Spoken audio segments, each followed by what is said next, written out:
Uma declaração da sócia brasileira do Banco Digital Nubank, Cristina Junqueira, durante o programa Roda Viva da TV Cultura, causou reação e revolta nas redes sociais. Indagada sobre a dificuldade em contratar pessoas negras para cargos-chave no banco, ela disse: estamos procurando uma pessoa para ser nossa líder global de diversidade e inclusão. Inclusive, ela disse ainda que já faz algum tempo que a gente está buscando candidatos para várias posições. Tem uma posição de vice-presidente de marketing para trabalhar comigo, que já estou há bastante tempo procurando e é difícil. Eu acho que recrutar Nubank sempre foi difícil. O maior desafio do Nubank é gente. Não dá para nivelar por baixo. E ela disse ainda, não adianta a gente colocar alguém para dentro que não vai ter condição de trabalhar com as equipes que a gente tem, de se desenvolver, de avançar na sua carreira, depois não vai ser bem avaliado. Aí a gente não está resolvendo o problema, está criando outro. Bom, teve uma repercussão nas redes sociais e depois dessa repercussão negativa, ela disse o seguinte: queria pedir desculpas, acho que não me expressei da melhor maneira, é super importante a gente ter uma comunicação clara, queria agradecer todo o feedback que está vindo, a repercussão que isso está tendo, porque todo mundo tem o que aprender. E acrescentou que o banco tem compromisso com a diversidade. Bom, esse foi o fato e a gente vai repercutir com o Júlio César Silva Santos, ele que é dirigente do Sindicato dos Bancários de São Paulo, Osasco e região, doutorando e mestre em Direito Político e Econômico pelo Mackenzie, especialista em Gestão Pública e em Processo do Trabalho, técnico em Desenvolvimento Econômico pela ONU, membro da Comissão de Direito Sindical na OAB São Paulo e diretor do Instituto Luiz Gama. Olá, Júlio César, bom dia. Olá, querida Marilu, bom dia. Bom dia, querida Valesca e todo o público que nos assiste. Um grande abraço. E a Valesca, como já disse aqui o Júlio, Valesca Miguel Batista, ela que é doutoranda em Direito Político e Econômico pela Universidade Presbiteriana Mackenzie, mestre em Sustentabilidade, graduada em Direito pela PUC de Campinas, integrante do Grupo de Pesquisa Estado e Direito no Pensamento Social Brasileiro, vinculado ao Mackenzie, advogada e professora. Olá, Valesca, bom dia. Olá, Marilu, bom dia. Um prazer estar aqui com você. Bom dia, Júlio. Bom dia a todos e todas que nos assistem. Bom dia. Então, vamos lá. Vamos repercutir, então, essa fala dessa diretora, né, do Nubank.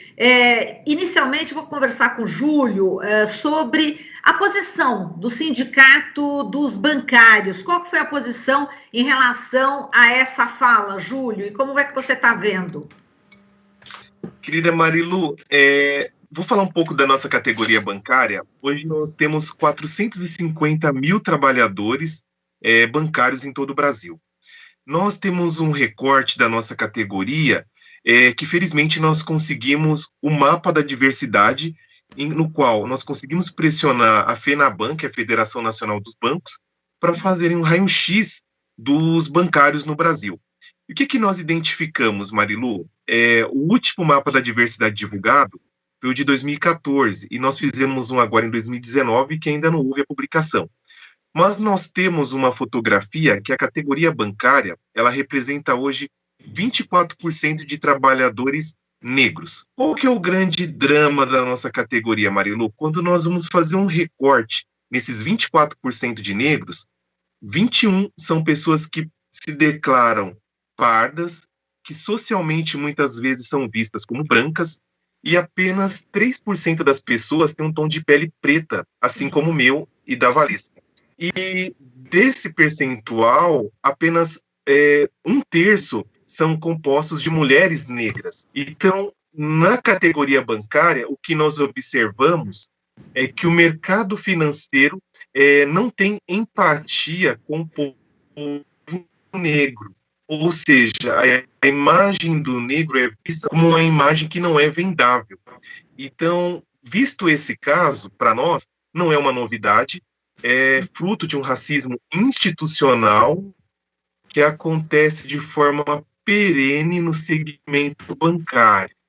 Nós temos, sim, uma nota de repúdio pela postura do Nubank, porque nós vislumbramos que existe total potencial das empresas contratarem homens e mulheres negros. Muito bem. E, Valesca, o Brasil, né, que tem uma dívida histórica com os negros, a gente ouviu uma fala dessas, né, de uma diretora de banco, é realmente revoltante. Eu queria que você falasse também como você está acompanhando toda essa polêmica. Claro. Bom, o Brasil, ele é uma sociedade racista, né? A gente sabe que o racismo, ele é a prática sistemática da discriminação com fundamento na raça, sendo ela consciente ou inconsciente. Então, a fala da Cristina Junqueira, nota-se que ela foi cientificamente conhecido como uma discriminação indireta. Por quê? Porque ela deduz que não há negros capacitados no mercado para assumirem essas vagas, sendo que há muitos negros capacitados no mercado, não dá essa diferença. O que ela precisa observar quais são os requisitos, né, para essa vaga, porque dentro do quadro da população negra formada, graduada, pós-graduada, há muitas pessoas competentes para ocuparem essa gestão. No entanto, a discriminação indireta faz com que, muitas vezes, os gestores fiquem com essa reprodução de que o negro precisa ser capacitado, como se ele não tivesse já capacitado. Na verdade, o negro, ele já está capacitado para assumir essas vagas e nada impede que a empresa use mecanismos para capacitá-lo ainda mais depois do seu ingresso no mercado, né?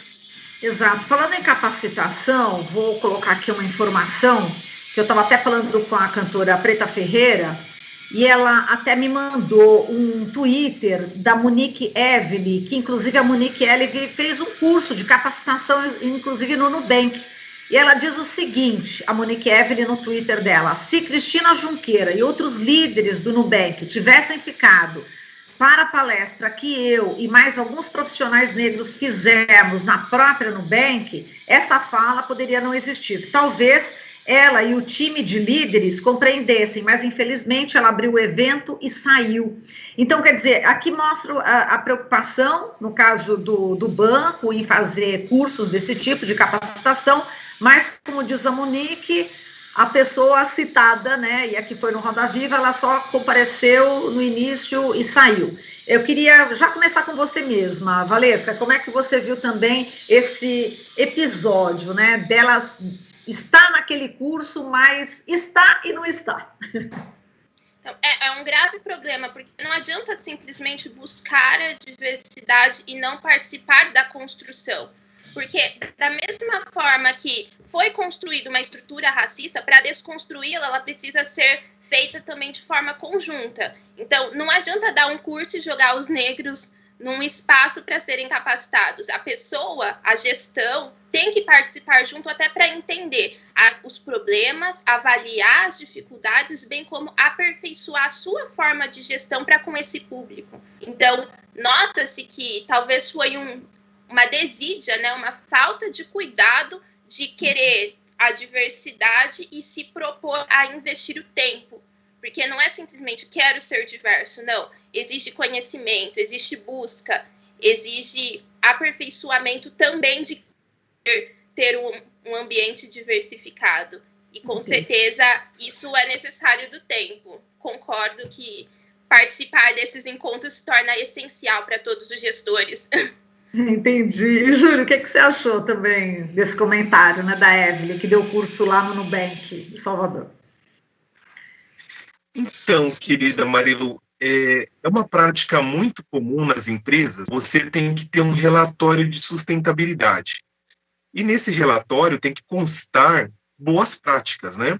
E o que acontece? Então, nessas boas práticas existem cursos que trabalham a questão de gênero, de raça e orientação sexual. Só que muitas vezes os cursos são ministrados por excelentes profissionais, mas não existe um monitoramento interno nas instituições. Então, este hoje é um dos grandes dramas, né? Quando isso não acontece, o que isso submete, né?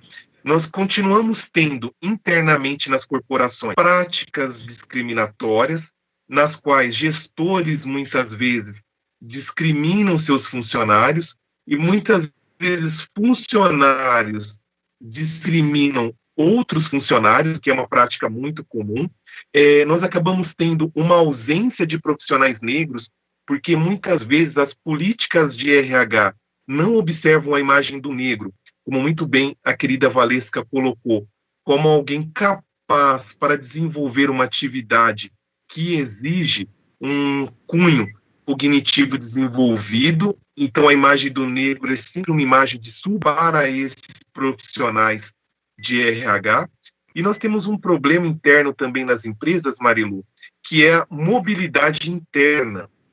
Quando o negro ele ingressa numa empresa, muitas vezes ele fica estagnado.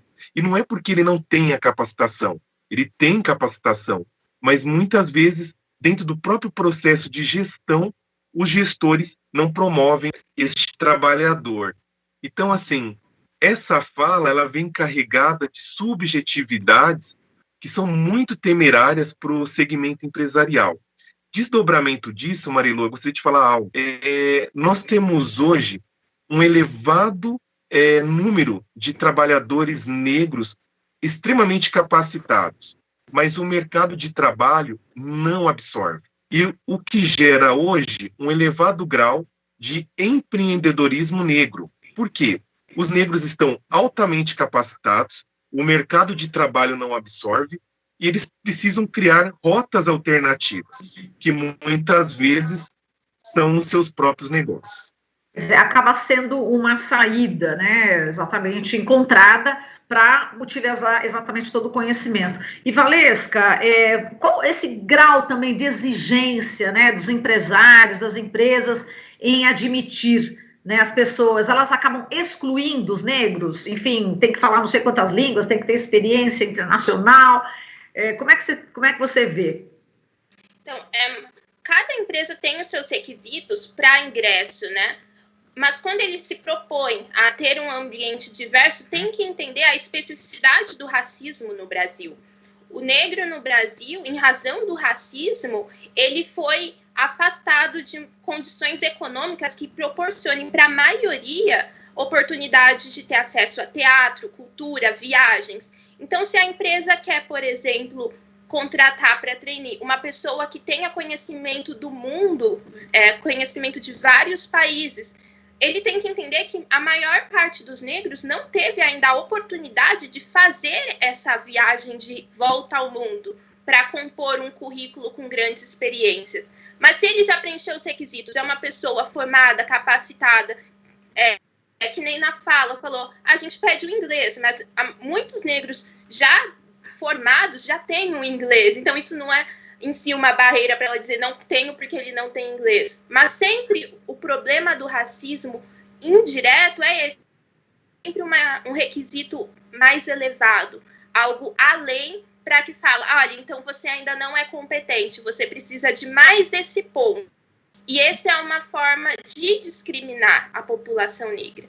Porque ao exigir, por exemplo, que fale 5 línguas ou tenha, né, todo esse rol de experiência internacional, você já está barrando o negro. E a gente não está pedindo que seja reduzido o requisito, porque nós já somos capazes para estar nesses espaços, né? O que exige-se é que seja real. Não adianta exigir que eu conheça toda a cultura de todos os museus, sendo que ainda não tive a oportunidade de nem ingressar no mercado para arcar com os custos disso.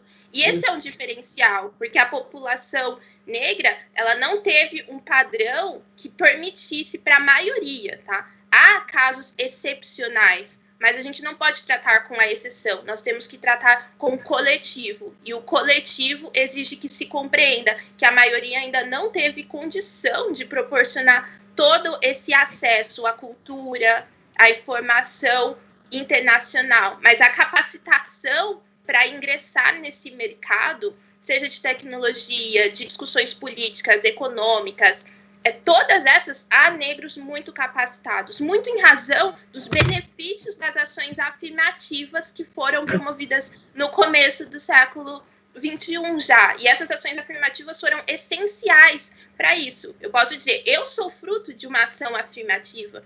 Eu ingressei na universidade com 100% de bolsa do ProUni. Sem isso, eu não teria esse acesso. Hoje eu estou no doutorado e agradeço por ter também uma bolsa da instituição, da Universidade Mackenzie, que proporciona. Isso quer dizer que, foi bolsa? Não, todos tiveram um mérito, porque tem muito estudo, tem muito esforço para estar lá. Então, a alegação de meritocracia, que é uma das falas, né, colocadas, precisa do mérito. Em nenhum momento, ter ação afirmativa é ausência de mérito. Na verdade, o mérito se torna até mais elevado, porque você teve outras barreiras enfrentadas para alcançá-lo. Exato. Júlio, esse exemplo da Valesca, e eu acredito também que o próprio exemplo seu mostram, né, provam, né, que quando existe essa chance, né, que é as ações afirmativas, que são políticas públicas, né, é importante que se estabeleçam aí essas políticas públicas para ampliar a chance, não é isso, Júlio? Com certeza, Marilu, é o que nós chamamos de discriminação positiva. Ela pode ser feita, essas políticas públicas, através do Estado, né? Igual nós tivemos muito bem um exemplo da querida Valesca, o ProUni, mas é importante nós fazermos um resgate aqui, Marilu, porque nós estamos vivendo um momento muito temerário na nossa sociedade da desconstrução de políticas públicas tão bem construídas em governos anteriores. E eu preciso fazer um resgate aqui, do governo do presidente Lula e da presidenta Dilma, no qual eles criaram políticas muito fortes em prol da educação. E hoje nós estamos numa roda totalmente contrária. E outro que a gente coloca aqui é que essas políticas públicas também podem vir como políticas de discriminação positiva das empresas privadas também. E isso tem base no próprio Estatuto da Igualdade Racial. Nós vimos agora recentemente a Magazine Luiza e a Bayer fazendo programas próprios com recorte voltado para a população negra. E é interessante porque a própria dona da Magazine Luiza, né, a Luiza Trajano, quando foi também no Roda Viva, ela disse, como empresária, quando eu percebi o que era o racismo estrutural, ela pensou, né, como é que eu não tinha percebido isso até hoje? Porque existe uma coisa, Marilu, que pouco nós conversamos, que são os confortos que a branquitude traz aos brancos. São muitos confortos, né? E existe uma fragilidade branca para lidar com a adversidade que é o racismo. E quando a própria Luiza Trajano traz a importância que é uma empresa como a dela criar um recorte e um programa, nós observamos como a sociedade se movimentou. Então, hoje é primordial que as empresas se questionem: onde estão os nossos negros? Estão na faxina? Estão na segurança? Ou eles estão também nos cargos de... Porque é preciso um jogo de arrumação. É preciso acontecer um incômodo nas corporações para identificar o seguinte: os negros estão aí, são frutos de políticas públicas, estão formados e estão demandando o seu espaço de atuação, né? Então é preciso que as empresas tenham sensibilidade. E outra coisa, querida Marilu, os negros compõem 56% da população. Nós somos o país mais negro fora da África. Então não dá para esse público todo ficar à margem da sociedade. E quem quer permanecer no mercado é preciso valorizar a população negra, de ponta a ponta. Muito bem, Valesca, o nosso querido Júlio César, né, lembrou bem, né, dessa experiência do Magazine Luiza. Agora, você lembra que o defensor público federal, né, Jovino Bento Júnior, pediu que a justiça condenasse, né, o Magazine Luiza, né, a pagar 10 milhões de indenização por praticar suposta discriminação ao lançar um programa de trainee exclusivo para pessoas negras. Quer dizer, isso foi um absurdo, né, Valesca? Isso mostra como que o racismo está enraizado, né, nessa sociedade, a ponto de ter, né, um funcionário, né, um servidor do Estado entender que racismo é discriminação positiva. Mostra que ele não compreendeu que o objetivo é colocar em equidade, em condições de igualdade para a ocupação desses cargos.